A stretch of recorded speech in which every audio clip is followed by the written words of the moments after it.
Olá, sejam bem-vindos a mais uma aula de História Moderna e Contemporânea. Eu, professor Marcos, hoje vou falar sobre a expansão ultramarina dos países europeus com as grandes navegações.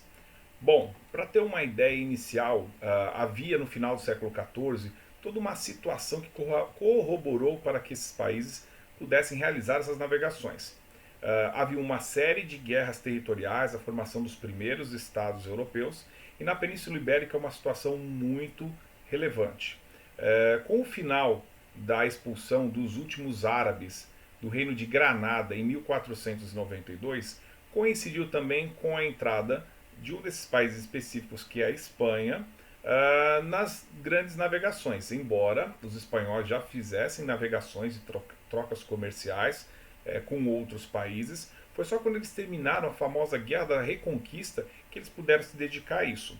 Foi nesse ano, em 1492, que Cristóvão Colombo, o navegador genovês, contratado pelos reis de Castela, né, conseguiu fazer a descoberta de um novo domínio que seria as Américas, aportando na ilha espanhola. Mas muito antes disso, cerca de 100 anos antes, os portugueses, que já haviam debelado os mouros, né, como eles chamavam, os povos árabes que dominavam ali a Península Europeia, ali a Península Ibérica, quando eles já haviam feito a expulsão deles, eles iniciaram antes a sua expansão porque o seu território não havia para onde crescer. Quando eles expulsaram os últimos mouros, eles aproveitaram todas as técnicas que eles já tinham com a navegação de pesca e começaram a buscar novos domínios, novas terras. Isso era motivado por três coisas. Primeiro, pela necessidade comercial. Portugal era um país pobre que não tinha muitos recursos minerais como prata, ouro, e precisava expandir, por isso, sua economia, que já estava exaurida pelas guerras de reconquista que já haviam sido feitas por muitos anos. Pela questão também política, ou seja, de ampliar o poder de Portugal para tornar-se um grande reino, que era uma necessidade dos seus monarcas, e também pela questão religiosa, porque os países europeus, particularmente os países católicos, né, da Europa, como Portugal e Espanha, viam-se como bastiões da cultura cristã e queriam expandir o cristianismo com o apoio da igreja. Portugal começou a fazer então incursões nas ilhas próximas, como as ilhas Canárias, também as ilhas dos Açores, Canárias que depois ficou com a Espanha, até que em 1415 eles, com Dom João I, eles conseguiram fazer a tomada de Ceuta. Ceuta era um importante polo de comércio entre os árabes, tanto para ouro, escravos, especiarias que os árabes faziam o comércio, né, com a África subsaariana também. E só que teve um problema. A partir do momento que os portugueses tomaram Ceuta, os árabes migraram sua região de comércio para outros pontos da África. O que fez com que os portugueses começassem a procurar outras regiões na África com o intuito de estabelecer relações comerciais. Ainda não havia a necessidade, ou pelo menos o propósito, de estabelecer colônias. E com isso eles foram descendo por toda a costa da África com seus navegadores, até chegar a um ponto que eles chegaram à ponta da África, onde eles fizeram primeiro uma viagem que voltou com Bartolomeu Dias e depois cruzando em 1498 com Vasco da Gama.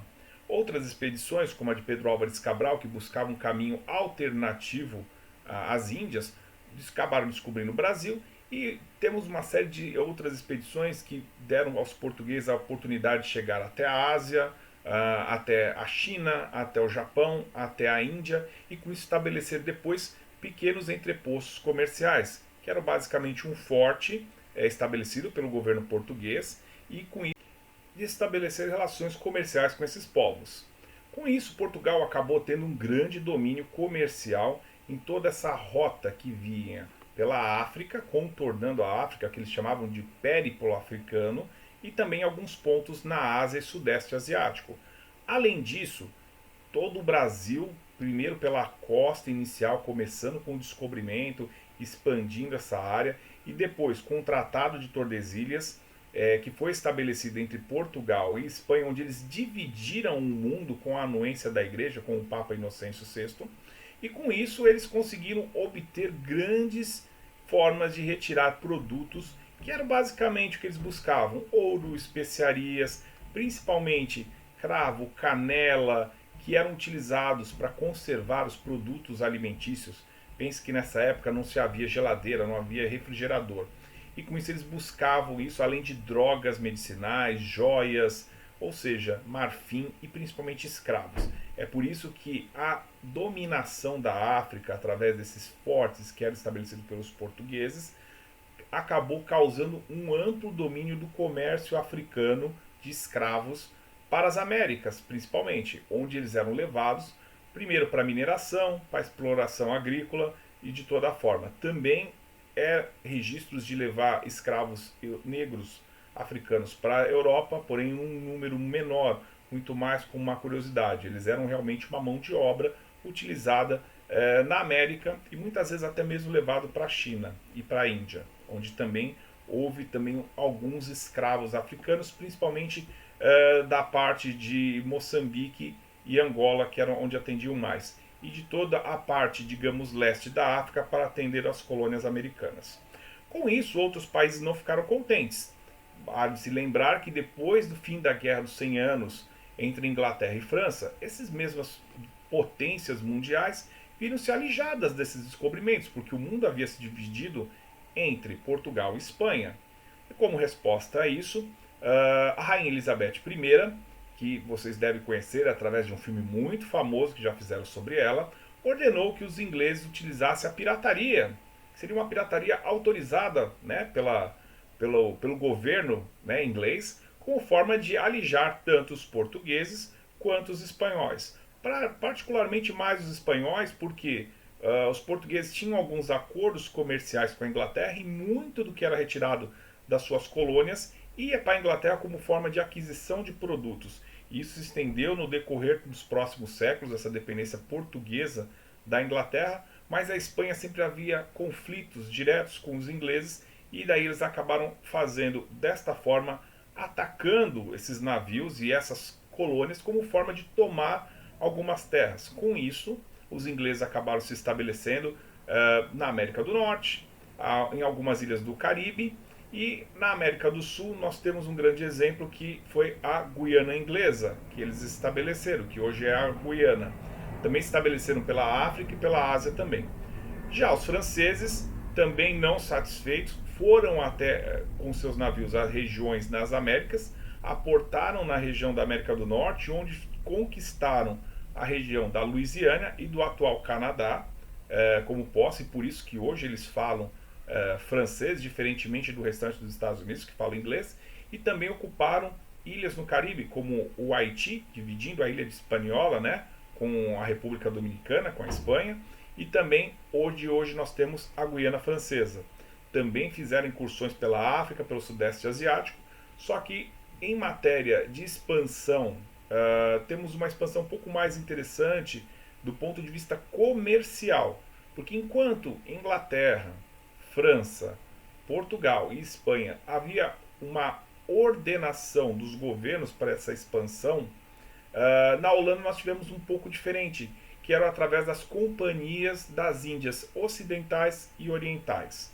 Foram duas companhias privadas criadas com o apoio do governo, onde acionistas investiam dinheiro para a construção de navios, para toda a programação e investimento nessas obras de descobrimento e de recolhimento, né, de riquezas. E para as Índias Ocidentais, que seriam as Américas, os holandeses tentaram primeiro o domínio na região do Rio de Janeiro, onde foram expulsos, depois na região de Pernambuco, onde após ser expulsos eles migraram para o Caribe e também para a América do Norte, onde criaram, né, na ilha de Manhattan, a colônia de Nova Amsterdã, e também pelas Índias Orientais, onde eles pegaram um território que era dos portugueses, a atual Indonésia, onde eles chamavam de Batávia, e dali eles estabeleceram seu polo de comércio com o Oriente também.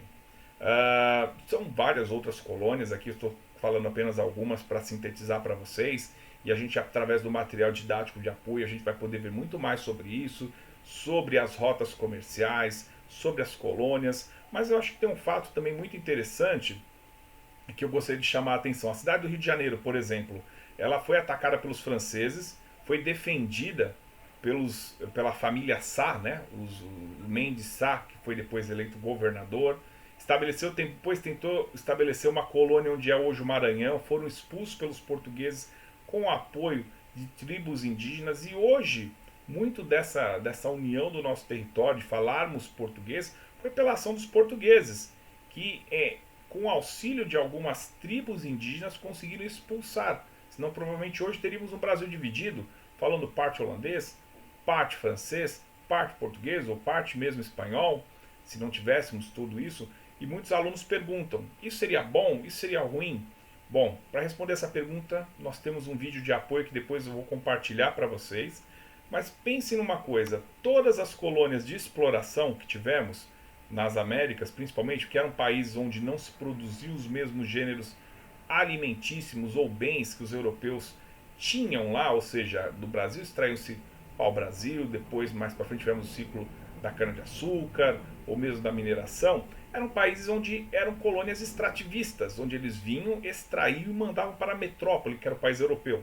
Não eram colônias de assentamento, como por exemplo tínhamos na América do Norte, tanto Estados Unidos e Canadá, que por terem climas muito parecidos com o europeu, não tinham como produzir os gêneros exóticos que tanto a Europa desejava.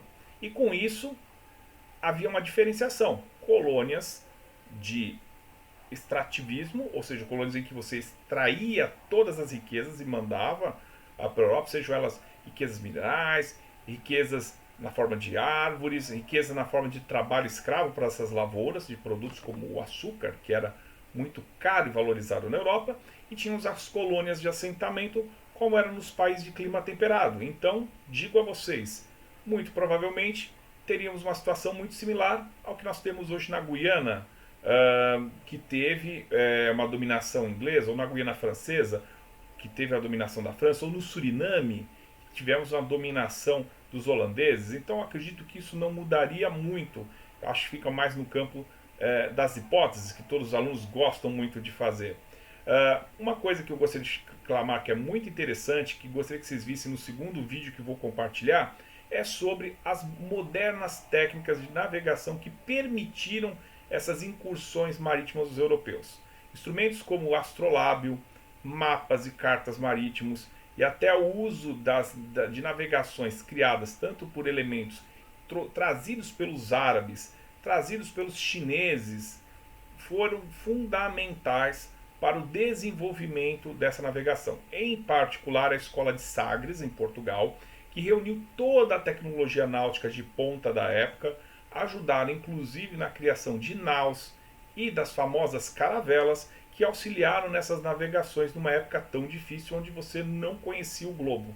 Então todos esses elementos foram fundamentais para que pudesse ter essas descobertas.